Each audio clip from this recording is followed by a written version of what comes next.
Hi guys, today I'll be doing a review of the Casio Oceanus S100. I've had it for over a year now, so I can give it a nice, honest, and detailed review. Here's the box that it comes in. Nice white Oceanus box, different to most Casios. Here's the watch case that it comes in.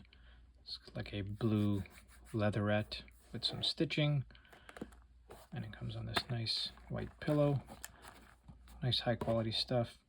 And here is the hang tag with the reference number OCW-S100-1AJF.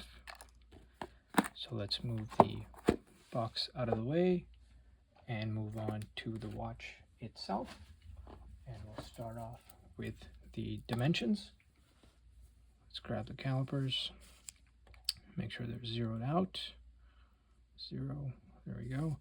Let's start off with the diameter, which is a little bit tricky because it's got this protruding side profile. So I'll try and measure on the diameter. I'll get about 39.5. It's slightly over 39.5. Measuring on that protruding side, by the way, you usually get 40, close to 40. Just being careful not to scratch it up. So here is our lug to lug. 43.5, and it's got fixed end links, so the effective lug to lug ends up being 52.2. Lug width it's about 21, and then it tapers down to 18 at the clasp, and then clasp goes back up to 20 millimeters. So let's take a closer look at the actual watch itself. So this review will be just on the physical watch itself. I'm not going to get into the movement, which could have a dedicated video on its own, and there's lots on YouTube already, so I won't get too much into that. We'll start off with the dial itself. It's got an applied Oceanus logo. It's that interesting blue shade, which we'll talk about, and then Oceanus and Casio text. Interestingly, the Oceanus is listed on top and in larger font than the Casio, so they really want you to know that this is an Oceanus branded Casio, not the average Casio you'd find at your local Walmart. Above the 6 o'clock, you've got the tough movement text. Some controversy around that tough movement text. I'm impartial to it. It would have been nice, in my opinion, if it just said solar or maybe 100 meters for the water resistance, but it says tough movement. All of the text is capitalized. The black dial itself, it's got enough of a deep black color. It's not a inky black like some of the pictures online make this look like. Definitely not an inky black dial. It is a flat black dial. Seems nice and a good quality though. The indices are all appear to be applied, and they have this controversial blue, like a polished blue color to them. They almost look like an anodized blue, if you're familiar with like an anodized aluminum.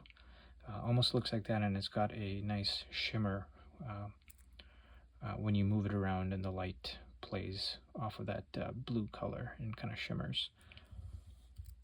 Yeah, so I'll leave it up to you whether you like that or not. After about a year, I would say I've been okay with it. I'm not a huge fan of the blue, but it's been okay. It was definitely one of the things that I thought about most before pulling the trigger to buy this was, am I going to be okay with the blue? And after about a year, I would say I'm okay with it. It doesn't look bad. It doesn't look great either though, but everything else about this watch, almost everything else about this watch makes up for it. So that's enough of a rant on the blue finished indices. The hands are sword hand style, and the seconds hand has, again, that same kind of a blue finish towards the center and a long white tip. The markers and the hour and minute hand are all filled with Casio's Lume, and surprisingly the Lume is okay. It is not like a dive watch whatsoever. It does provide sufficient lume though in the dark. So I was actually a little bit surprised at how well it did brighten up in the dark, but it's got decent lume. So nothing like a diver, but there is definitely lume, and it is very much usable. One thing about the crystal, so it is sapphire. Going back to the blue, it's got a blue like outer ring to it, which you can see when the light hits it, and it kind of bleeds into the dial, sort of like a blue AR coating effect, but it has its own unique look to it. The blue on the ring of the sapphire, I find okay. I have no issues with it. The blue on the indices is what I'm not a huge fan of. The sapphire, I think, has a clear AR coating, so it is very legible in most lighting conditions, almost all lighting conditions. And the blue ring is just on the outside and just has a colored effect. So I just wanted to make sure that I explain that it is not a blue AR coating. It is just a blue ring on the outside. It has a very interesting effect, actually. Again, just adds to the character of this watch because this is a very unique piece indeed. Moving on to back to the dial. So we talked about the hands and indices. As we move outward, we've got a sloping chapter ring with a minute tracker. The seconds hand on this guy hits every single marker. I've never seen a quartz movement with such an accurate seconds hand in terms of how well it hits the markers. So blown away by that. If you have that seconds hand OCD for quartz watches, this will definitely not disappoint you. So moving on to the case itself. So it's got a polished bevel, slopes, and then has kind of tapers down to a flat section where it meets the case. Bezel looks great. The polishing is amazing. These are, of course, famous for their Zaratsu polishing, the same kind of polishing that Grand Seikos receive. Supposedly, these are done in the same factory as Grand Seiko. I cannot confirm that, but just in hand, when you look at this polishing, it is truly hard to believe that this is titanium. This would easily put stainless steel watches in this price range and even above to shame. The finishing is just amazing. Worth the price of admission, just the finishing on this. So polished bezel, and then the tops of the lugs have a brushed finish, and they slope down nicely and makes the watch sit nicely on the wrist as it slopes and hugs your wrist. The sides are brushed. There is a polished chamfer which breaks the top and side profiles. Does have drilled lugs, which I don't know why, because the end link is fixed. So that's a really odd decision there on such a well thought out watch, but hey, that's what they went with. And on this side, we have lots of interesting things. We've got the crown, which is signed. The signing is done by this kind of a printed or etched Oceanus logo. I would say that barely counts as being a signed crown.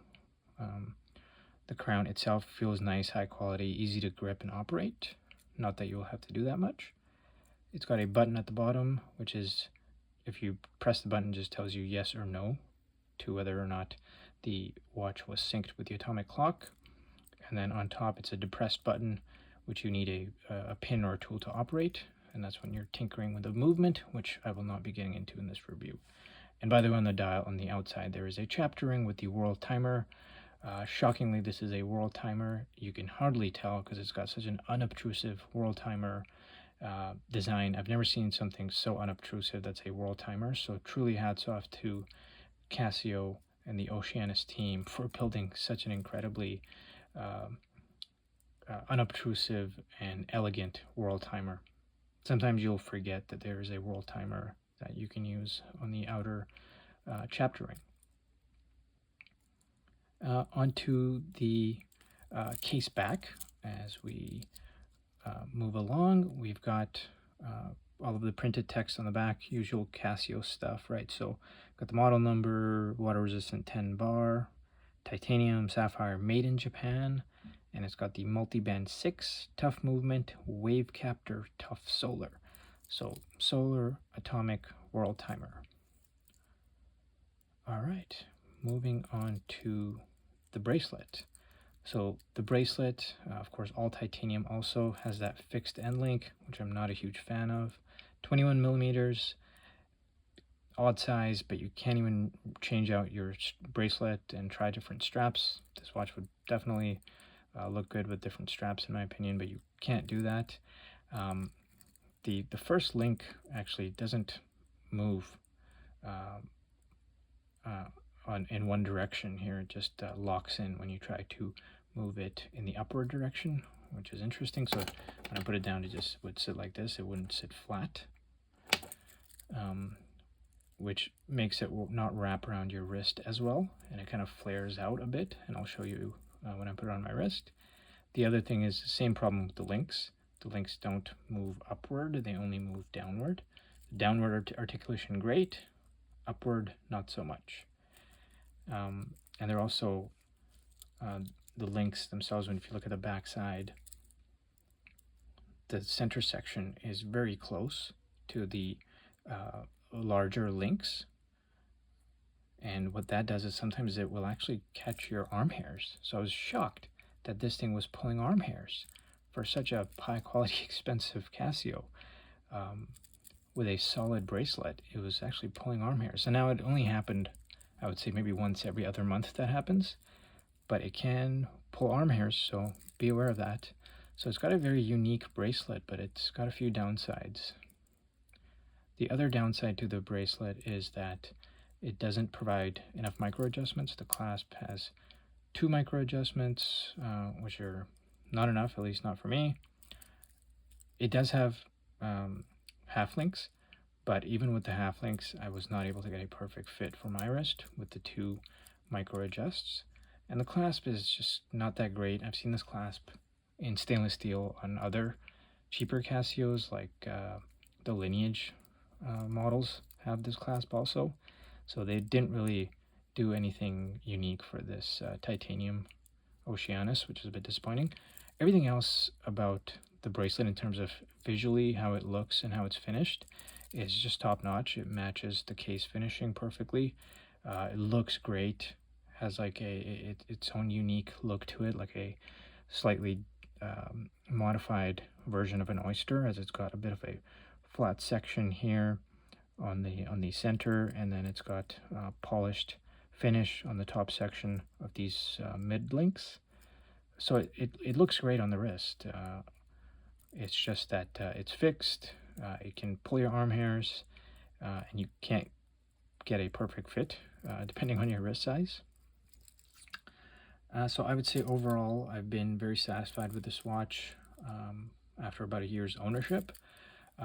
I am kind of obsessed with titanium watches, so I have lots of them, and there's something about this one that I just don't end up wearing it too much. I'm kind of worried about scratching it because it's so nicely finished. And just that fitment, it always slides around on my wrist, so I just couldn't get a perfect fit. And it's such a smooth, light finish. 79 grams, by the way, sized on my 6.5-inch wrist, that I just don't end up wearing it too much, but it is an absolute beauty. I've never seen a titanium watch finish this well. I've never held one of those titanium Grand Seikos, but this is the only thing I've ever seen in titanium that looks this good. The reason I brought out this one was just to show you a quick visual. This is also a very popular Casio LINEAGE model, and I've been super happy with this one. Probably wear this one more frequently than I do the Oceanus. This one also has lume, but nowhere near as bright as the Oceanus. So again, there's your cheaper lume compared to the Oceanus, so you get a little bit more when you pay more. This is a bit less than half the price of the Oceanus, and I'll do a head-to-head comparison, but I just wanted to show you side by side so you can have a quick look. This one wears smaller. It's also lighter.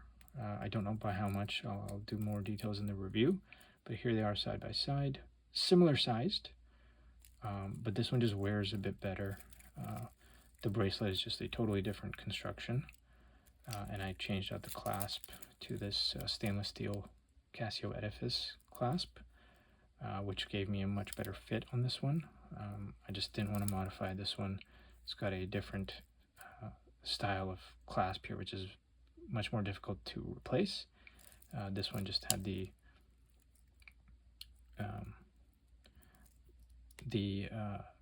18mm pins that would fit in a lot easier. This one has a much smaller pin that it would need to find a much different clasp for. Yeah, so that is my review for the Oceanus. If you dislike the blue on the markers, then do not buy this because you will not be happy. And if you are really picky and finicky with your bracelets and how they fit, you might not be super satisfied because I haven't seen other reviewers cover this. The bracelet gets high marks for the finishing and how it looks, but I would say there are issues. Don't expect it to fit like a high quality stainless steel bracelet, even though individually there's lots of nice high quality components to this bracelet.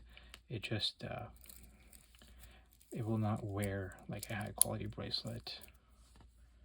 So there it is on my wrist, and as you can see, the fixed first link kind of makes it flare out. It still wraps nicely around the wrist, as you can see, but it does move around. I have this on my right wrist right now, just to show you. But looks-wise, an absolute beauty. You just can't go wrong with the way this looks. Amazing finishing. So that is my review of the Casio Oceanus S100, the infamous titanium watch that's probably the highest quality finishing you can get for this price range. And I have no doubt that this guy is still the champ. Is this the best daily wear for this price range? Checks off a lot of boxes. What do you guys think? Thank you for watching my review. Hopefully this was helpful.